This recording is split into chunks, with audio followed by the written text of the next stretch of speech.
I am Wendy Roth. I am an associate professor of sociology at the University of British Columbia. So I'm coming at this from a slightly different perspective. My interest is particularly on how these tests influence racial and ethnic identity. So a lot of my background is in the study of race and ethnicity as well as migration. But I'm really interested in what people do with this information. So not so much the information itself, but how people interpret it. So that's my perspective. And so to get started, I imagine many of you have already seen this ad from Ancestry. How many of you have seen this ad? Yeah, a lot of people. This is Kyle Merker. He tells us in this commercial that growing up he thought he was German, and he used to dance in a German dance group and wear lederhosen, and then he took a genetic ancestry test, which told him that he wasn't German, that 52% of his ancestry was from Ireland, Wales, and Scotland, and so he traded in his lederhosen for a kilt. And I think that a lot of people have the impression that genetic ancestry tests can tell you your race or ethnicity, right? Especially from ads like this, right? These companies are really encouraging that. They want to sell you these tests, and they want you to think that it can transform you and your identity in this kind of a way. The genetic genealogy companies will often use language. We saw some of it already, that they can tell you who you are or welcome to you, and they often imply, and although they're not really saying it quite as directly as they used to, but they'll imply that they can tell you your race or your ethnicity with ads like this. This is particularly the message that people get from admixture tests, or autosomal tests, they're sometimes called. These are the ones that will often present your results as a percentage breakdown. And so that, they might specify, for example, is this a dot? Yeah. A percentage breakdown from Europe, Asia, Arab, India, Africa, and so on. This is sort of the more old-fashioned version. They've become a lot more detailed since then, but they're still breaking down ancestry into these categories that tend to overlap with our commonly used racial and ethnic labels. So it's understandable why people might come away from this thinking, oh, this is my ethnicity or this is my race. I like to take a step back and just make sure that people are sort of aware of what is race. What do we mean by race? Even though this is a term we use all the time, when you ask people how they define it, actually a lot of people are not sure, and they pause and they hesitate. So I'm a sociologist, and a common definition of race that we use is that a race is a human group defined by itself or others as distinct by virtue of perceived common physical characteristics that are held to be inherent. But determining which characteristics constitute the race is a choice human beings make. Neither markers nor categories are predetermined by any biological factors. So just being clear on that, what that means is that, yes, we are referring to biological or sometimes genetic characteristics when we talk about a race, but it's not that there are these sort of natural or objective characteristics that mean this is your race. It's rather, it's societies and groups of people who say, this is what we're going to look at. This is what we're going to refer to. We're going to look at skin color. We're going to look at facial features, but we're not going to look at shoe size, and we're not going to look at, muscle tone. So there are these decisions being made, right? And it's also important to recognize that different societies do this differently. They focus on different things in deciding what makes up a race. So I've got an example to illustrate that here. Whoop. I don't know if you're all familiar with this man. This is David Ortiz, who played for the Boston Red Sox. Here in Canada, most people would probably see him as black. In the United States, a lot of people would say his race is Latino because he's from the Dominican Republic. And particularly once they know his surname, that might change the racial group they put him in. But in the Dominican Republic, where he was born, he's not black. So there, race or color relies on a much wider variety of factors. So it's not just skin color, it also includes the mixture of facial features, hair texture, but also social status. and connections. And so in the Dominican Republic, his race would probably be considered Indio or mulatto, which is sort of a mixture of European and white and other characteristics. But he would probably not be seen as Negro or black. So it really varies from place to place. And if you think about race in this way, it becomes clear that a genetic test can't tell you your race because any information about racial ancestry is always interpreted by the society around you. Okay, and so what about ethnicity? What do we think of ethnicity as being? I would define ethnicity as a group that sees itself having a common ancestry, a shared history, and a cultural focus involving symbolic elements that define their sense of themselves as a people. And typically when we talk about ethnic identity, it's about experiencing that shared culture and history, such that many people will say that their ethnic identity relates to the culture in which they were raised, even if they don't have a biological connection to it, even if they were adopted into it. The fact that they grew up with that cultural experience is what makes up an ethnic identity. So by these definitions, genetic ancestry testing can't tell you your race or ethnicity. It might tell you something different. It might tell you maybe about some aspect of ancestry, but race and ethnicity are really much more about how you're raised and how the world sees you, much more than they're about a genetic contribution to your biological makeup. We've already heard a bit about some of the limitations of the test, some of the critiques that have been made about them. I'll just go over this very briefly since we've already talked about them. So one thing that maybe has not been mentioned as clearly, particularly with regard to these admixture tests, is that they give a probability. They're not giving a definitive percentage. And that is really not clear from these pie charts you get that, have these distinct percentages. It makes you think like, oh, I'm very clearly this percentage breakdown. But in fact, it's all a probability. And that's often not clear, and the margin of error is often not reported, so you don't even know how accurate that probability is.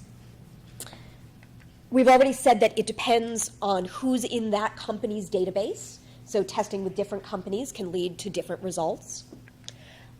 We've talked about how it tends to ignore these modern migrations. It assumes that the people that they're getting samples from now to represent a population is the same as the population that was in this place how many tens of thousands of years ago when your ancestors could have been there.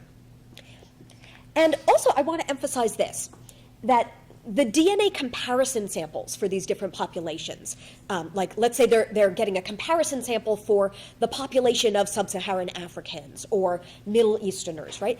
These are based on scientists and researchers' ideas ahead of time about who they should be sampling from, right? So that they go out and they collect these samples to represent these populations. So, and based on that, they'll look for genetic markers that best distinguish those populations from other populations that are in the mix. It's not that the genetic code is objectively distinguishing what makes, say, Europeans different from Africans. It's that the researchers are telling it, okay, I believe there are two populations in this group. Tell me how I can best differentiate them. But where do we get this idea that there are two populations in the group, right? It doesn't represent the sort of the continual change that you saw in the previous slide. So it's really based on these sort of social ideas we have about difference, much more so than about any kind of objective criteria. I think these are really important things for anyone who's thinking about taking a test to bear in mind, but I also recognize that many people do interpret the test results as revealing their true race or ethnicity. So that's what I looked at in my research. And what's interesting is that there I find that, first of all, not everybody does this, but everybody who does interpret the test these ways, they're very selective in how they go about it. In a recent study that I did with Bjorn Ivemark, we analyzed qualitative interviews with 100 American test consumers from different racial and ethnic backgrounds. We found people who identified fully or partly as white, black, Hispanic, Asian, or Native American. And most of the respondents did not adopt new identities based on their results. We found that 36% of our respondents did change their racial or ethnic identity as a result of their tests. But we also found that when people got their test results back, they tended to cherry pick new identities. They would pick and choose which identities the test reported that they liked, and they would adopt those, and they would ignore the others. And this was really based on two particular considerations. Okay, so first were their preferences or their attitudes towards that group, the group that was implied by that ancestry. People tended to adopt identities with groups that they admired, respected, or liked in some way, and they often rejected those that they disliked or had biases against. Second, their assessment of acceptance by others. So whether other people would accept their identity claims. And this was based largely about how they felt that their appearance or their personality fit with their belief about how members of the group looked or acted. So an example of this is Eduardo, and these are not people's real names. He is a Mexican-American who initially identified as non-Anglo-white with Native American ancestry. And his test reported Native American, Celtic, and Jewish ancestries. Well, he did not identify as Celtic, but he chose to identify as Jewish. And he explained why. He said, "I always looked up to the Jewish people and Jewish friends and neighbors. I just feel better now because I'm one of them. So it's not like I thought of them as lower than me, I thought of them as higher than me. I just have reached now the top with them." And so because of these experiences early in life with his friends and neighbors, he had this very positive attitude about Jewish people, which made it seem desirable to him. But it also factored in what he thought other people would accept. And he goes on and he talks later about why he didn't identify as Celtic. He said, "I can pass for a Jew, there's no question about it. There's no way I could pass for a Celtic, because I'm dark and sort of fat, short. And because this ideal we have of the Celts, they're tall, strong, big people, I just went to see How to Train Your Dragon. It's about this Celtic group. It's a cartoon. And all of them are like 7 feet tall, massive arms, massive bodies, and I'm more like the little kid. He was puny. So it's just stupid Mexican dreaming he's got Celtic blood in him." That's what he thought people would say. For some people, assessing whether others would accept their new identity or not was based not on their appearance, but on their personality and their belief about whether or not it fit the group. And this is often based on stereotypes about how the group behaves. So an example of this is Walter. He's a retired telecommunications specialist who identified before testing as Black, but he always perceived himself as having some mixture. He was thrilled to find out that part of his ancestry was Jewish. He began wearing a yarmulke and a Star of David, and he was considering applying for Israeli citizenship. And Walter had many behaviors and interests that made him feel connected to Jewish people. He had always been interested in Middle Eastern history, he said, and klezmer music. And he said, I also have been accused of acting like a Jew, even before I knew any of this other stuff, the DNA test. So I have some behavioral tics. I am totally fascinated by numbers, patterns, and things like chess, mathematics, physics, economics. I'm sure there is a genetic component. Now, he was happy to find his Jewish ancestry, right? So he adopted it, and that to him reinforced this idea that there's a genetic component. But isn't it interesting that people who discover ancestries they're not happy about don't reinforce this idea that there's a genetic component or feel like it contributes to their behavior? When the tests reported ancestries that people had negative views of, they tended to reject them. And an example of this is from Carolyn. She is a 59-year-old retiree who initially identified as white, but had these unconfirmed family stories of Native American ancestry. So she took her test, expecting to find Native American show up, and instead what showed up was Sub-Saharan African. She had trouble digesting that, and she decided not to share it with her family. And she explained why. "Well, I guess I'm prejudiced." And she laughs. Isn't that a terrible thing to say? It's not really that I'm so prejudiced. I don't have anything against African Americans. I don't understand them all the time, and I've heard things said about them that aren't very complimentary. I really feel they have not been treated fairly, and they may never be treated fairly in this country. So it's not something I want to bring myself to have all the problems that they have had to put up with. And, this is obviously something that she didn't know about ahead of time, so it's not like it's necessarily visible in her, but she thought that if she told people about the test result, that they would treat her differently. And so she disregarded this ancestry and she didn't change her identity. And similarly, when people have a highly valued identity before taking a test and their results didn't support it, they often chose not to believe the tests. Shannon, a 57-year-old artist, had been adopted and thought of herself as white until age 18, when her adoptive father told her that her biological father had been Native American. So after this, she identified very strongly with her Native roots, and she took an admixture test in order to confirm it. But it came back reporting that she had none. And she declared, "The first DNA test we did was to find out our ancestry, how much Indian and stuff. And when that came back, I about fell over because mine said 0 for Native American. And I'm like, okay, either my dad isn't my dad or, what is going on here? I mean, I was literally hysterical. That's how much it means to me to be Indian." And Shannon claimed that she didn't really understand how these tests worked, but she was sure that they were wrong.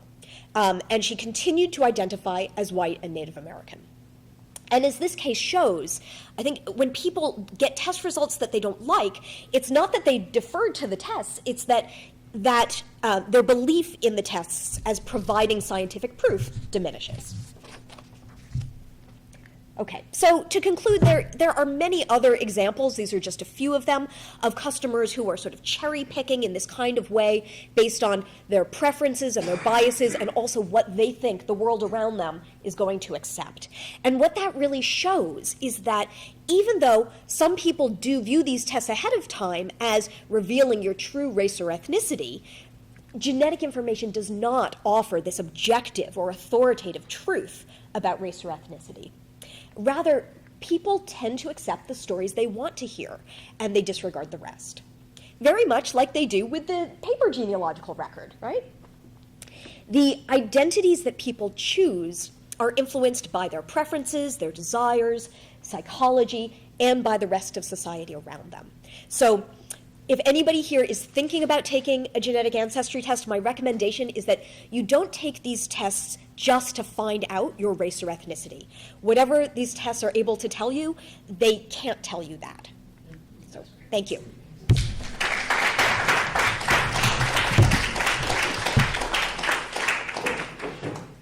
Thank you, Wendy. Yeah. Do we have any? Turns out that the people watching the stream are, and yes, they're right on the button. The live chat can get lively, yes. So can you, Wendy, speak to some of the news headlines about specifically Native American DNA test results being fraudulent? Yeah. So I know the story that this is related to, and it refers to a particular company that had been claiming to provide results about Native American ancestry, and then an expose found that somebody sent in DNA from a dog, and it showed that it was a certain percentage Native American ancestry. But also, human results were shown to be sort of fraudulent or made up. And so, I obviously would have very serious questions and reservations about that company and its ancestry testing and percentage estimates. But I think this is also a broader issue, that that company, it seems, had a kind of a motivation, that it encouraged people to test with them specifically so that they could get a kind of a card that they could use to claim benefits and claim to not have to pay taxes. So clearly that company has very questionable motivations, in my opinion. More broadly, when people do test there are many stories of people looking to find Native American ancestry. And that's not just because they have financial considerations in mind, that they want to claim benefits from it. There are many people who have heard these stories passed down through their family, and they want to have them confirmed. And there are so many people who are looking for that confirmation. I think, it's important to sort of question, why do they need a genetic test to confirm it? If they have a connection to Native American culture that's been passed down through their family, that is often what many bands and tribes will look to, as well as a historical genealogical record. If you don't have that connection, then it really shows that connection has been disrupted. And while I think many people are upset that connection has been disrupted, you can revive that interest without necessarily claiming that you are part of that group, because the way you live your life is not as part of that group.